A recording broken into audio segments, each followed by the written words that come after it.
안녕하세요. 바람이 제법 쌀쌀해졌네요. 이제 정말 가을이 오려나 봐요. 다시 독감이 또 유행할 거라는 뉴스를 봤는데 환절기 감기 조심하시기 바랍니다.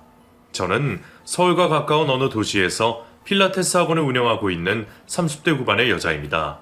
사실 제가 운영하고 있는 건물이 제 명의로 된 건물이기도 해요. 겸손하지 못하다고 언짢아 하시는 분들도 계실지 모르겠지만 사실 저는 요즘 흔히 말하는 금수저라는 말이 어울리는 인생을 살았다고 해도 과언이 아닙니다. 그렇다고 부모님 등에만 얹혀서 유유자적 편하게만 살았다고 생각하진 않아요. 어디 가서 이런 말하면 분명히 부잣집에서 태어나서 자라놓고서 잔말이 많다고 하는 분들도 있을 겁니다. 하지만 저를 가까이에서 지켜본 제 친구들은 실제로 제가 결혼하기 전까지는 그렇게 여유 있는 집에서 살았다고 생각하지 못했다고 하더라고요. 왜냐하면 저는 고등학교를 졸업하고 대학에 가면서부터 제 용돈은 제가 알아서 벌었습니다. 그리고 주변 친구들이 브랜드 옷이나 명품 가방을 사고 싶어 할 때 저는 그런 것보다는 길거리 보호색 가게에서 보세 옷이나 빈티지 제품을 사는 걸 좋아했어요. 저희 어머니께서 질색팔색하기는 하셨지만요. 채희야, 너 그것도 구제 가게에서 산 옷이야? 아휴, 엄마가 그런 옷 사지 말라니까. 왜? 이 낡은 느낌이 난 예쁘고 좋은데. 그래도 누가 입다가 버린 옷인지도 모르는데 거기 에곤이라도 끼어있으면 어쩌려고 그래. 우리 채희 공부 열심히 해서 대학 갔으니까 엄마가 백화점 데리고 가서 좋은 옷 좀 사줘야겠다. 가자. 저희 어머니께서 그렇게 큰 소리를 치시면 저는 웃으며 대답했습니다. 아휴, 엄마도 백화점에서 옷 안 사입으면서 무슨? 엄마가 왜 안 사입어? 엄마 사입어? 엄마 옷 다 브랜드야. 어디 아울렛에서 싸게 산 거잖아요. 엄마, 나 그런 데다 돈 낭비하기 싫어. 나 옷도 많은데 뭐. 알았어. 하여튼 누구 닮아서 저렇게 알뜰살뜰한지 몰라? 엄마 아빠 닮았지? 잘 살면 좀 쓰고 살지 지질이 궁상이라 싶은 생각이 드는 분들도 분명히 계시겠지만 저희 가족은 치장을 하거나 남에게 보여주기 위해서 돈을 쓰는 것에는 아끼는 편이었어요. 저희 부모님이 자수성가하신 분들이라서 더 그랬을 수도 있겠네요. 아무튼 저희 부모님은 거치장에 돈을 쓰기보다는 자기 취미생활이나 도움이 필요한 곳에 돈을 쓸 때에는 아끼지 않으셨습니다. 저도 부모님을 보고 배워서 그랬던 것 같네요. 대학을 다니면서 저는 정말 어쩌다 보니 남들 다 아는 연애를 저도 하게 되었어요. 선배가 등 떠밀어서 대타로 나간 미팅 자리에서 만난 저보다 3살 많은 남자가 제 첫 연애 상대였습니다. 지금은 가스라이팅이란 말이 많이 알려져 있고 그런 상황에 대한 설명이 많이 나와 있지만 당시만 해도 그런 걸 몰랐었거든요. 지금 돌이켜보니 저는 당시에 남자친구에게 가스라이팅을 당하고 있었습니다. 채야, 너 그 친구랑 절교해라. 어? 왜? 나랑 단짝인데? 고등학교 때부터 절친이야. 내가 봤는데 애가 좀 질이 안 좋은 것 같아. 너한테 좋을 거 없잖아. 좀 멀리 해. 아닌데? 오빠가 뭘 잘못 본 것 같은데? 채야, 내가 사람 보는 눈이 매의 눈이야. 척 보면 안다니까. 너 나 못 믿어? 너 나중에 내 말 들을 걸 후회하는 날이 올 거다. 그런 말을 들으면 아무런 의심도 없던 친구들에 대해서 괜히 오해를 하게 되더라고요. 첫 번째 남자친구는 저와 연애를 하고 나서 제 주변의 친구들에 대한 불만을 이야기하며 억지로 친구들과 연락을 차단하게 했어요. 그 남자친구와 2년 반 연애하면서 저는 제 주변 친구나 지인들과 완벽히 차단되어 버렸습니다. 그게 문제라는 생각도 하지 못할 만큼 당시에는 남자친구에게 가스라이팅을 당하고 있었어요. 정말 조종당하는 인형과 다름이 없었습니다. 일일이 제 일거수일투족을 남자친구에게 보고하지 않으면 불같이 화를 냈어요. 너 어디야?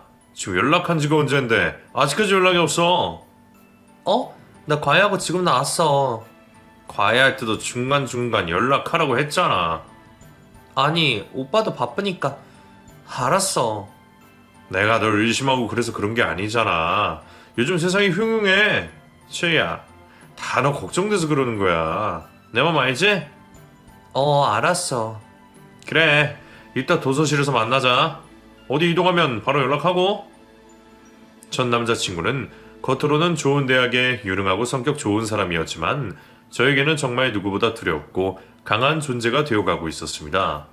정말 점점 숨통이 막히는 것 같았지만 다 제 착각이라고 생각하고 그 사람은 아무 잘못이 없다고 믿었던 게 문제였습니다. 그런 식으로 남자친구를 만나기 전에는 정신적으로 건강하고 단단했던 제가 저도 모르는 사이에 피폐해져 가고 있었던 거예요. 그걸 제일 먼저 알아차린 것이 저희 어머니였습니다. 채희야, 너 요즘 안색이 왜 그래? 무슨 일 있어? 학교 공부가 잘 안 돼? 엄마한테 털어놔봐. 그 말을 듣는데 저도 모르게 하염없이 눈물이 쏟아지더라고요. 그리고 저는 그제서야 사귀고 있는 남자친구에 관해서 어머니에게 하나도 빠짐없이 다 털어놨습니다. 들으시면서 한숨을 내쉬던 어머니는 한숨을 고르시더니 저에게 단호하게 말씀하셨어요. 채희야, 너도 말하면서 느꼈지? 너희 관계는 절대 건강한 관계가 아니야. 연인이란 이유로 상대방을 조종할 권리는 아무한테도 없어. 네 남자친구가 잘못해도 너무 잘못된 거야. 그런가? 근데 그 사람 좋은 사람이야. 남한테 좋으면 뭐래? 우리 딸을 이렇게 올가매고 있는데. 잘 생각해봐. 그날 밤 저는 잠을 이루지 못하고 어머니의 말을 되새기며 고민을 했습니다. 그리고 정말 그 사람과 있으면 제가 더 제 모습을 잃고 피폐해질 것 같다는 확신이 들었어요. 어머니의 말대로 건강한 관계가 아니었습니다. 그래서 저는 그 사람에게 이별을 고했어요. 그랬더니 정말 끔찍한 일이 벌어졌습니다. 처음에는 회유하다가 제가 마음을 돌릴 생각을 하지 않자 저에게 협박을 하기 시작했어요. 야, 김채희, 너 나랑 헤어지면 더 이상 학교 못 다니게 될 거야. 그게 무슨 말이야? 내가 너에 대해 다 알고 있잖아. 너네 학교 가서 네 실체에 대해 고발할 거야. 저는 한 번도 부끄러운 일을 하고 산 적이 없는데 제가 무슨 큰 죄를 지은 사람인 것 마냥 그렇게 말을 하더라고요. 내가 뭘 잘못했는데 그냥 헤어지자는 것 뿐이잖아. 그게 잘못됐지. 어디 감히 나한테. 지금이라도 번복하면 내가 봐줄게. 그래도 나랑 헤어질래? 그 사람은 제가 다니는 학교 교정에서 많은 학생들이 보는 가운데서 그렇게 혼자서 흥분해서 소리를 질러댔습니다. 그리고는 혼자 분해이기지 못해서 자위까지 하고 제 휴대폰과 자기 휴대폰을 바닥에 집어 던지며 급기야는 제 팔목을 잡고 어딘가로 끌고 가려고 했어요. 그 모습을 목격한 저희 과 동기들이 와서 뜯어말린 후에야 저는 그 인간의 손에서 풀려날 수 있었습니다. 그때 그 인간의 눈빛과 행동을 보고 저는 두려움에 온몸이 벌벌 떨려왔어요. 그날 이후에도 정말 심각할 정도로 저를 괴롭혔습니다. 경찰에 신고를 해도 직접적인 피해를 당한 사실이 없으면 어떤 조치도 취해줄 수 없다는 말에 절망했어요. 언제까지고 피해 다닐 수만은 없었지만 결국 저는 그 인간 덕분에 학교까지 휴학을 하고 제주도에 사시던 이모네 댁에 머물면서 정신과 치료도 받고 거기에서 처음으로 요가와 필라테스를 배우게 되었습니다. 그렇게 1년을 지내면서 멀어졌던 친구들과도 오해를 풀고 피폐해진 제 마음도 조금씩 아물어 갔어요. 제주도에 놀러온 대학 동기들은 제 첫 번째 남자친구가 제가 그 인간에 비해서 제주도로 온 이후에 바로 본인이 다니던 대학교의 후배와 연애를 했다고 말했습니다. 야, 그 인간 정말 쓰레기야. 지금 소문 듣자 하니까 그 학교에서도 난리더라. 너랑 헤어지고 다른 여자 만나서 또 너한테 했던 것처럼 그렇게 못 살게 군대. 미친놈 아니니? 정말? 나 때문에 괜히 다른 여자들이 피해보는 거 아니야? 그게 왜 너 때문이야. 사이코 같은 네 전남친이 문제지. 야, 채희야. 그냥 싹 다 잊어. 그리고 나도 너 오해해서 미안해. 너 그러고 지내는 줄 알았으면 내가 진작에 헤어지라고 했을 텐데 난 네가 남친한테 빠져서 친구들 다 버린다고만 생각했지. 나도 미안해. 그렇게 휴학을 하고 복학을 해서 저는 절대로 연애를 하지 않아야겠다는 다짐까지 했습니다. 남자 하나 잘못 만나면 인생이 어떻게 틀어질지 모른다는 교훈을 얻었거든요. 그리고 무난히 대학을 졸업한 후에 저는 어느 중견기업에 취업을 하게 되었어요. 6개월간 회사 일을 배우며 열심히 지내고 있었는데 또 그놈의 남자가 문제였습니다. 회사 선배가 저를 좋아한다고 혼자서 소문을 퍼뜨리고 다녔거든요. 그 선배와 저는 아무런 관계도 아니었는데 어느새 저와 그 선배가 사귀는 사이가 되어 있었습니다. 아니 선배, 왜 그런 헛소문을 퍼뜨리고 다녀요? 왜냐니? 너 몰랐어? 내가 너 좋아하잖아. 좀 몰랐어요. 그리고 일방적으로 이러시면 안 되잖아요. 아, 되게 팍팍하게 구네. 채희 씨도 남자친구 없잖아. 우리 잘해보자. 그 선배는 그날 이후로 혼자서 저를 연인 대하듯이 했습니다. 저는 매일 거저 의사를 밝혔지만 귀등으로도 듣는 신용을 하지 않았어요. 정말 괴로운 날들이었습니다. 참 쓰다 보니 저도 어쩌다가 그런 인간들한테만 엮이게 되었는지 그때는 괜히 아무 문제 없는 제 팔자 타령이나 하면서 또 괴로운 나날을 보내게 되었습니다. 그리고 제 유일한 취미인 필라테스를 하고 명상을 하면서 회사에서 받은 스트레스를 떨쳐내려고 했어요. 그런데 제가 다니던 필라테스 학원을 어떻게 알았는지 필라테스 학원 앞까지 회사 선배가 찾아와서 저는 기겁을 했습니다. 채야, 운동한 거야? 멋있다. 깜짝이야. 선배, 여기 왜 있어요? 아니, 나는 가는 길이 같아서 따라와 보니까 네가 여기로 들어가더라고? 저 미행하신 거예요? 미행이라니 섭섭하게 무슨 그런 말을 해. 우리 사귀는 사이잖아. 왜 그러세요, 정말. 저는 선배랑 아무 사이도 아니에요. 왜 혼자서 착각을 하고 그러세요? 저 미치는 걸 보고 싶으세요? 제가 그렇게 울분을 토해내자 그 사람은 오히려 더 당당해지더라고요. 첫 번째 남자친구에게서 겪었던 트라우마가 다시 살아나는 기분이었습니다. 그날 다행히 저희 아버지와 함께 만나서 저녁을 먹고 집으로 약속을 했던 날이었거든요. 아버지께서 제가 선배와 신랑이라는 모습을 보고 다가오시자 그제서야 주랭랑을 쳤습니다. 저는 또 아버지 앞에서 속절없이 울면서 회사에서 그 선배에게 겪은 일에 대해 털어놓게 되었어요. 아버지가 벼락같이 화를 내시더라고요. 안 되겠다. 지혜야, 그냥 회사 그거 그만둬라. 그냥 너 하고 싶은 거 하면서 살아. 저런 인간이랑 어떻게 같이 회사를 다니겠어? 저는 또 한 번 남자로부터 도망을 쳐야 하는 제 상황이 정말 믿기지도 않고 그저 한숨만 나왔습니다. 그리고 아버지의 말씀대로 회사를 그만두고 제가 좋아하는 일을 찾게 되었어요. 필라테스를 하면서 정신적으로도 육체적으로도 안정을 찾았기 때문에 저는 필라테스 강사를 하기 위해서 회사를 그만두고 자격증을 취득했습니다. 성취감이 상당하더라고요. 회사에 합격했을 때보다 더 행복했습니다. 자격증을 취득한 후에는 학원 강사로 일을 시작했어요. 거의 여자분들만 상대하다 보니 마음이 훨씬 더 편했습니다. 제가 좋아하는 일을 하면서 돈도 벌 수 있다는 점에서 삶의 만족도가 올라가고 있었어요. 그렇게 또 한 번 상처를 치유하고 필라테스를 하며 돈을 모았습니다. 주변 친구들은 시집, 장가를 가고 있었어요. 하지만 저는 결혼은커녕 남자도 만나기 싫은 상태였어요. 그래서 강사를 시작하고 5년 동안 착실히 돈을 모으기만 했네요. 그리고 5년 만에 부모님의 도움 없이도 제 명의로 된 필라테스 학원을 차릴 수 있게 되었습니다. 학원을 차린 후에 회원들이 모이고 학원이 어느 정도 안정화가 된 이후에 저는 다른 취미생활을 하고 싶은 마음이 생겼습니다. 제가 음악을 듣는 걸 좋아했거든요. 어릴 때는 밴드 음악에 심취한 적도 있었습니다. 그래서 악기, 그 중에서도 기타가 배우고 싶다는 생각이 들어서 열심히 선생님을 물색했어요. 그러다가 여자 이름으로 된 기타 선생님이 있기에 바로 문자 메시지를 남겼습니다. 그리고 약속 장소를 정하고 만나러 갔더니 저보다 어려 보이는 남자더라고요. 안녕하세요. 김채희 씨? 네, 저는 여자분인 줄 알았는데 유지수 씨 맞으시죠? 네, 제 이름만 보고 제가 여자인 줄 착각하는 사람들이 꽤 있더라고요. 실망하셨어요?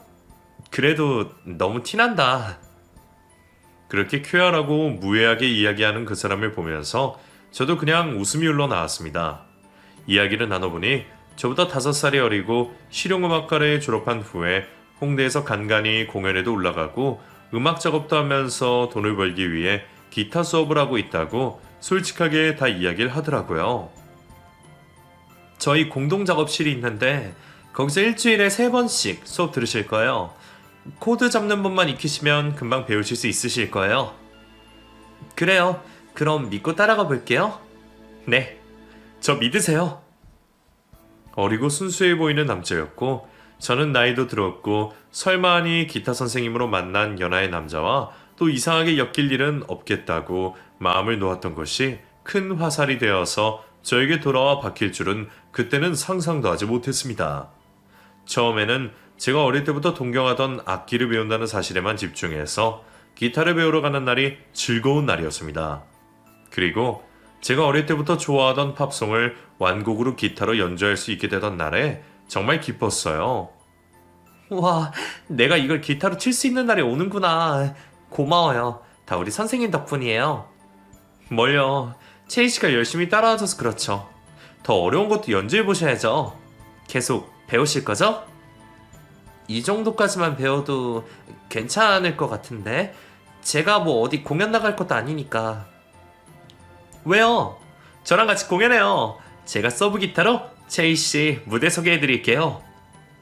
그렇게 해맑게 말하는데 저도 모르게 풋 하고 웃음이 터졌습니다.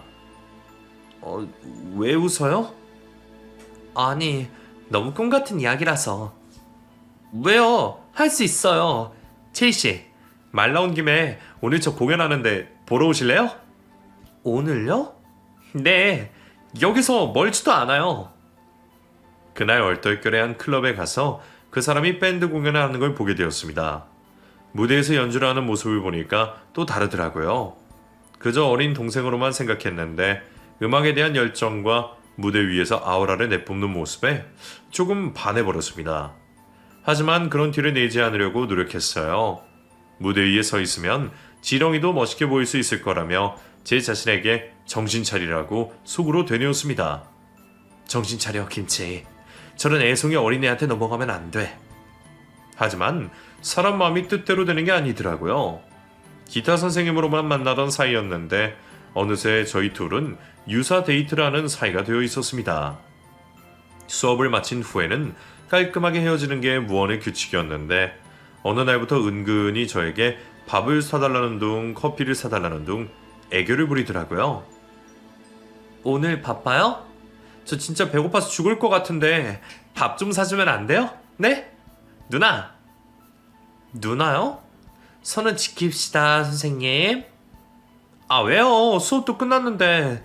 내가 돼지 두루치기 잘하는 집 아는데 거기 가요. 그때 제 나이가 32였고 그 인간 나이가 27이었네요. 전에 저를 괴롭혔던 남자들과 그 사람은 다르다고 생각했어요. 그저 음악 좋아하는 순수한 남자로만 보였거든요.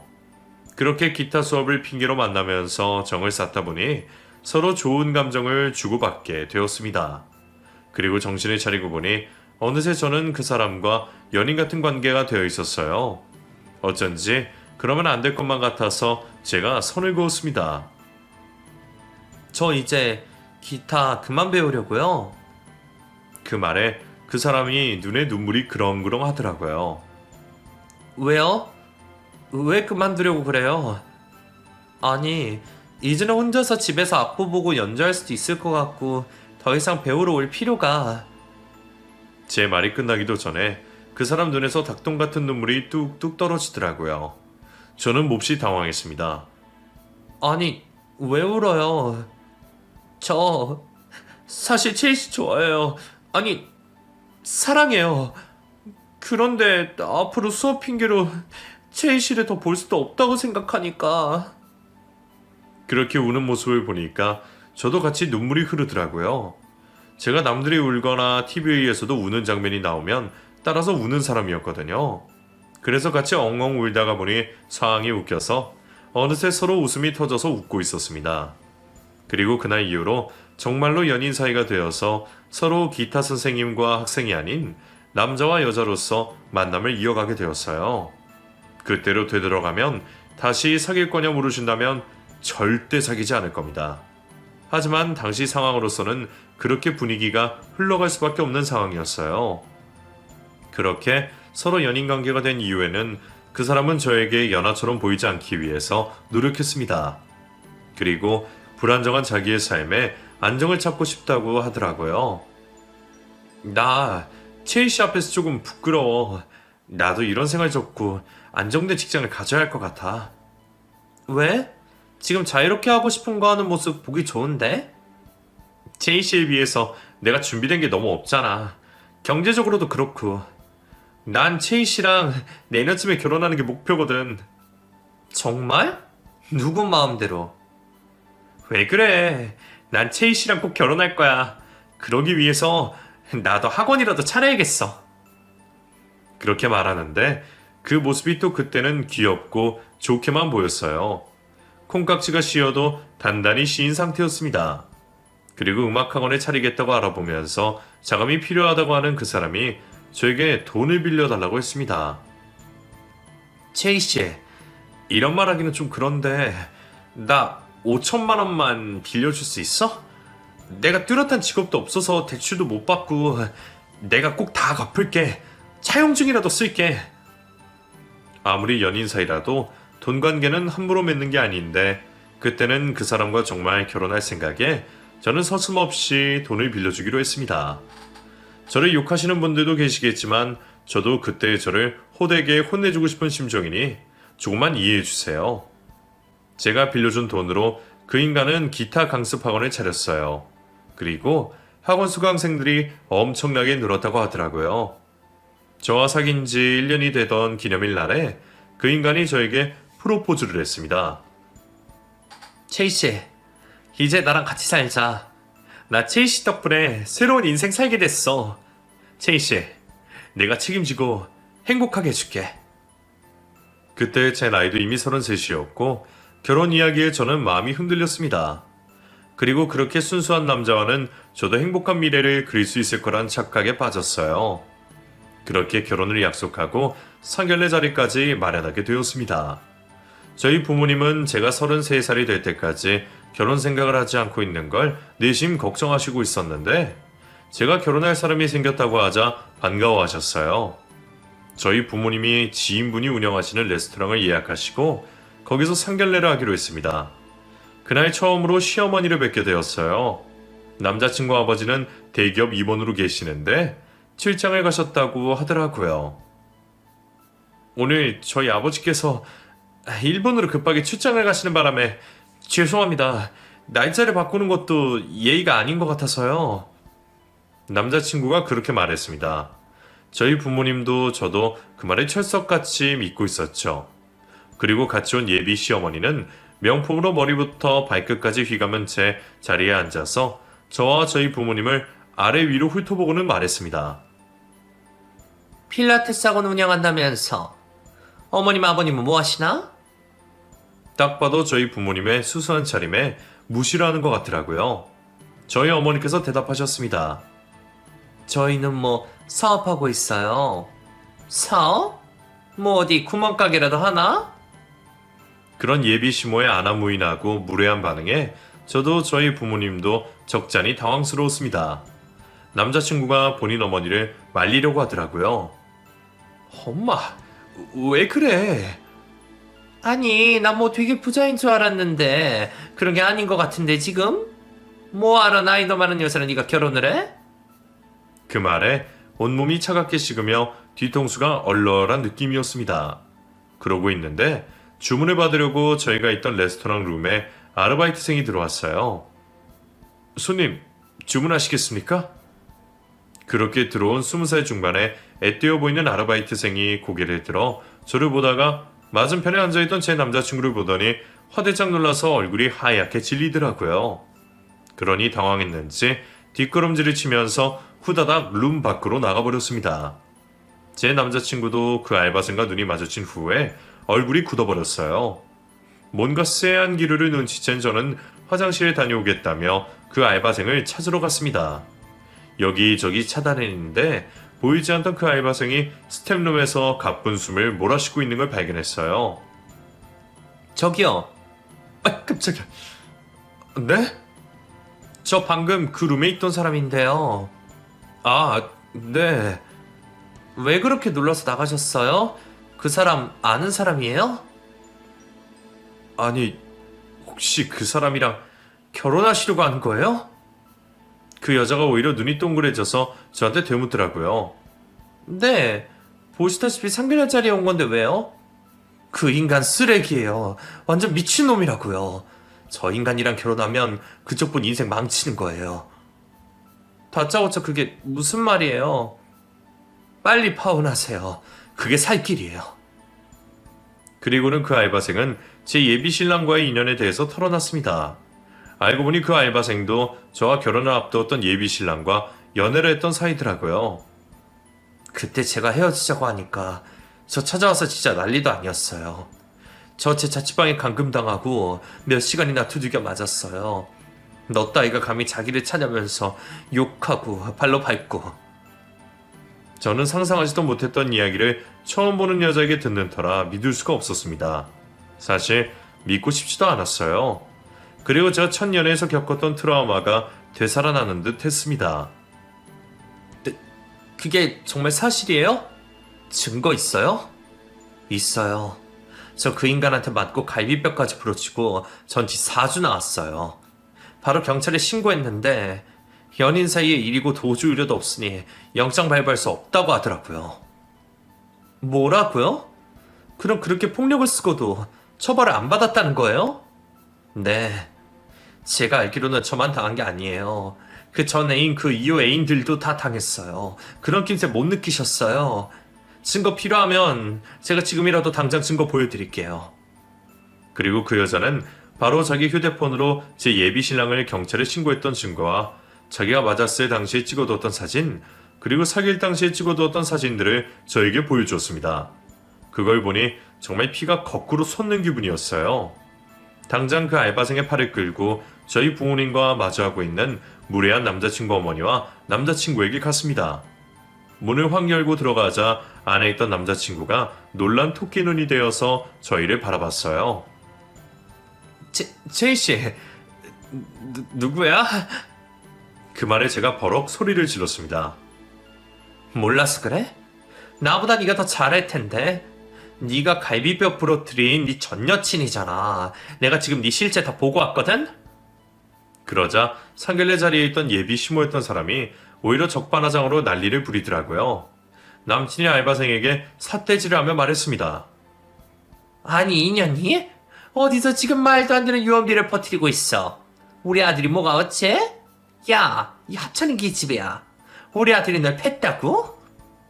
그런 그 인간들의 반응에 떨면서 제 손을 잡고 서있던 레스토랑 알바생도 화가 났는지 단호하게 대답했습니다. 네, 아실 텐데요. 본인 아들 데이트 폭력으로 경찰 신고당한 거 모르실 리가 없잖아요. 그때 처벌은 피했지만 기록은 다 남아있어요. 어디서 또 여자 인생 망치려고. 제 휴대폰에 증거 다 있거든요. 그렇게 말하며 방금 전에 저에게 보여준 증거들을 들이밀자 남친과 그의 어머니가 뒤로 나자빠지더라고요. 저희 아버지가 모든 상황을 파악하시고는 알바생 손에서 휴대폰을 빼앗아서 앞에 있던 인간이 저지른 추악한 행태를 다 확인하셨습니다. 평화로울 줄 알았던 상견례 자리는 어느새 파국이 되어 있었어요. 저희 아버지께서는 자리를 털고 일어나며 말씀하셨습니다.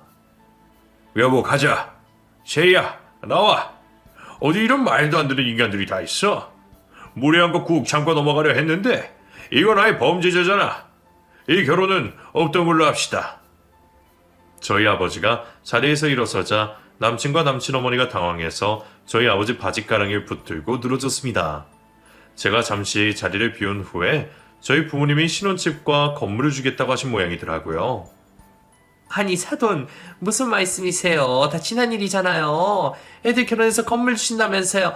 아유, 저 풋내기 어린 여자의 말을 믿으세요? 저희 아들이 괜히 그랬겠어요? 다 저 여자애가 그럴 만한 애니까 그랬겠죠.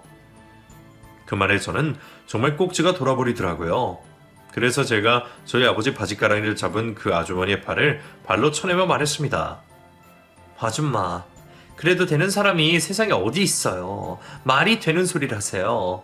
그리고 야, 너 아주 나 감쪽같이 속이고 있었네? 너 내가 빌려준 5천만 원 다 갚아. 그때 차용증도 썼지? 그러자 그 인간은 울며불며 저에게 매달렸습니다. 체이씨, 체이 누나, 그게 아니라, 아니 그때 내가 너무 어렸고 다 지난 일인데 왜 그래. 우리 결혼해야지. 말 같지도 않은 소리 집어치워. 얼른 이분한테 사과해. 사과? 내가 얘한테 사과를 왜 해? 난 체이 씨한테만 사과하면 되지. 그 말을 듣고 더 이상 대화가 통하지 않는다는 생각에 저는 저희 부모님을 모시고 아무 말 없이 문을 열고 그 자리를 떠났습니다. 그리고 저에게 그 인간의 실체를 알려준 아르바이트생에게 고맙다는 인사를 전했습니다. 고마워요. 덕분에 저 시공장 바로 앞에서 살아나왔네요. 아니에요. 그리고 걱정 마시고 무슨 일 생기면 저한테 연락하세요. 제가 변호사든 뭐든 써서 지켜드릴 테니까. 제 말에 아르바이트생이 고마워하더라고요. 그리고 저희 아버지께서는 레스토랑 사장이신 지인분에게도 특별히 신경 써주시라는 부탁을 드렸어요. 저 안에 미친놈이 있으니까 이 아르바이트생 무슨 일 당하지 않게 신경 좀 써줘. 뭐야? 너희 상견례 자리 온 거 아니었어? 나중에 다 이야기할게. 상견례고 뭐고 없던 일이니까 다른 사람들한테는 소문내지 말고. 그렇게 저희 가족은 치를 떨며 상견례 자리를 떠났습니다. 너무 말도 안 되는 상황이었지만 저는 오히려 정신이 맑아지는 기분이었어요. 그날 상견례 자리에서 본 예비 시모의 태도나 남친의 실체를 보고 나니 파혼을 한 게 정말 다행이다 싶더라고요. 그리고 저는 저에게 불이 나게 전화가 오는 남자친구의 전화를 받고 말했습니다. 치이씨, 제발 한 번만 나랑 만나서 이야기하자. 그거 다 지난 일이야. 걔가 일부러 접근한 거야. 나 거기서 상견례 하는 거 알고. 야, 말 같은 소리를 해. 그 알바생 나도 아는 사람이야. 거기서 1년 넘게 일하고 있었거든? 참. 너 내가 빌려준 5천만 원 그거 당장 내 계좌로 보내. 문자로 남길게. 끊어? 아니 최희씨, 나 그 돈 없어. 학원 다시 내놓으면 되잖아. 보증금 나오면 바로 보내. 더 대하고 싶지도 않아서 그렇게 전화를 끊었습니다. 그리고 잠잠하더라고요. 하지만 일주일이 지나고 2주가 지나도 전 남친에게서 연락도 없고 돈도 돌아오지 않았습니다. 그래서 알아보니 전 남친이 구했다던 학원은 애초에 구하지 않았더라고요. 그것도 저에게 사기를 친 것이었습니다. 학원을 차린다고 저에게 빌려간 5천만 원은 행방이 묘연했어요. 그래서 저는 꾹 참고 그 인간에게 메시지를 남겼습니다. 너 사기로 소송 걸까?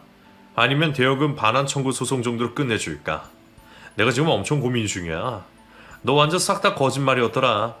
사기가 낫겠지? 제가 그렇게 문자를 보내자 1초 만에 전화가 걸려오더라고요. 채이씨, 그게 무슨 말이야. 너 입 싹 닫고 연락 끊더니 소송 건다니까 전화가 바로 오네? 문자 보낸 그대로야. 사기로 갈래? 아니면 그냥 순순히 돈 갚을래? 난 아무래도 사기가 좋을 것 같다? 오늘 변호사 만나기로 했으니까 변호사랑 이야기해볼게. 그냥 알아두라고. 채이 누나, 제발 한 번만 봐줘. 나 사기로 가면 감옥 가야 돼. 돈 금방 보낼게. 제발. 아니? 넌 좀 당해봐야 돼. 내가 시간 많이 줬잖아. 너랑 통화를 하니까 더 화가 나네? 끊어. 그렇게 전화를 끊고 저는 변호사를 만나러 갔습니다. 그리고 그 변호사와 그 인간에게 사기 혐의로 소장을 쓰기로 했어요. 그럴 만한 증거가 충분하다고 하더라고요. 소장이 날아갔는지 그 인간은 제 필라테스 학원까지 찾아와서 학원 앞에서 무릎을 꿇고 난리 부르스를 떨었습니다. 너 뭐하냐?